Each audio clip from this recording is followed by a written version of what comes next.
I'm mad. Do you know why? This is why.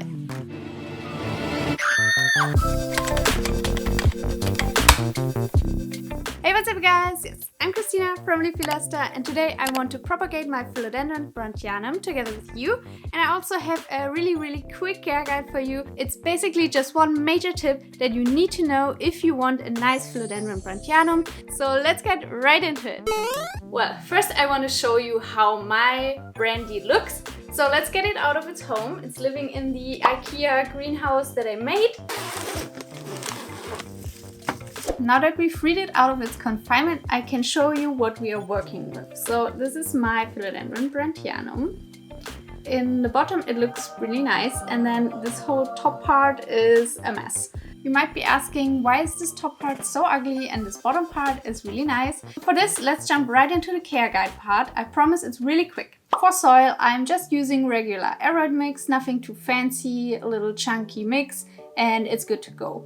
For lighting conditions, I would say it takes low light to medium and also bright light. The one condition that is the most important and it will make or break your Philodendron Brandtianum growth, and that's humidity. In my experience, I tried to have it in living room conditions and it looked like this. I know, it's terrible. I decided to chop and prop it and put my little plant into a glass dome. I have this glass dome from Ikea, just very simple. And oh boy, it did wonders for this plant. It grew the prettiest leaves, it did not get stuck at all. It was increasing in size as well. But unfortunately, this glass dome can only fit a certain height of plant. So I thought, well, I have my little greenhouse that I built. It will surely do fine there as well. It won't need 100% of humidity. I mean, it should be fine with whatever is in the greenhouse. Let me tell you, this was so wrong. In my greenhouse, there's around 70 to 80% humidity in there, and you would think that might be enough. It started to have the same issues as before. To be clear, it's still better than in my living room, but it's nothing compared to the bottom leaves that just look gorgeous.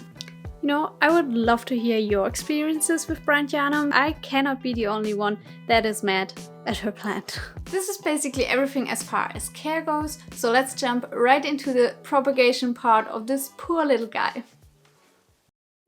Welcome to my little working station. So I have built this table recently. I can work upright, standing and not sitting on my kitchen floor. Let's gather some tools and get started.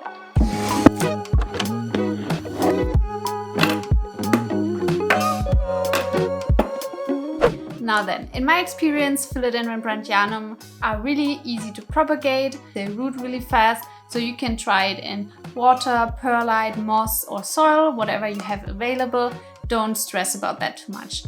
The internodal spacing on this plant is quite big. You can easily divide the nodes. Most likely you will already see some aerial roots coming out of them as well.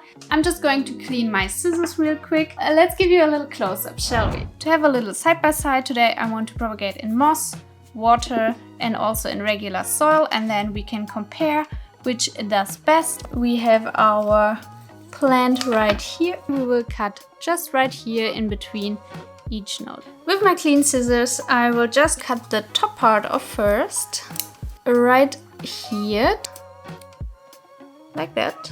This is my plant that remains as is. All the beautiful leaves, I don't want to cut those. Ta-da! I will make some single node cuttings out of those now. So I will cut here, then here, here, and so on. The leaves don't look that bad. It's fine in the grow tent, I guess, but it's just not as pretty as it used to be. They are a little bit wonky, for example this one. It's just not perfect. You see here, it has a little deficiency or something. I didn't like the growth pattern, so we'll have to chop it up now. We'll keep this as one, and this will keep. They will look something like this.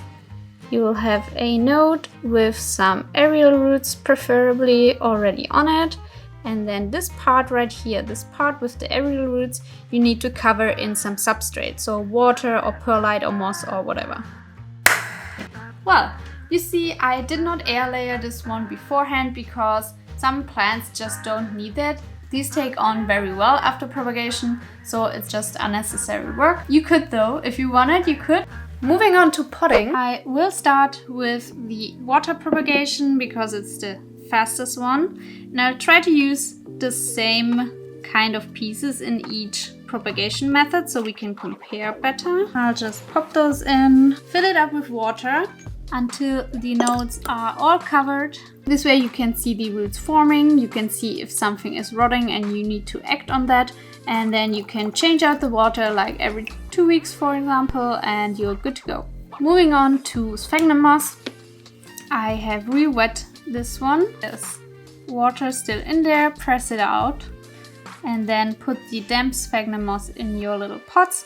I use these net pots, so the air circulation is even better like this. Stick your propagations right in. Cover the nodes with some moss. Here's my little moss propagation. Try to keep it moist. Lastly, I want to do one soil propagation, so I'll fill this up with soil.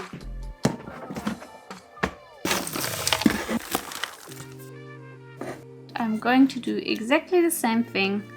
I'm just going to stick the propagations up till the node in the substrate. Looks like this.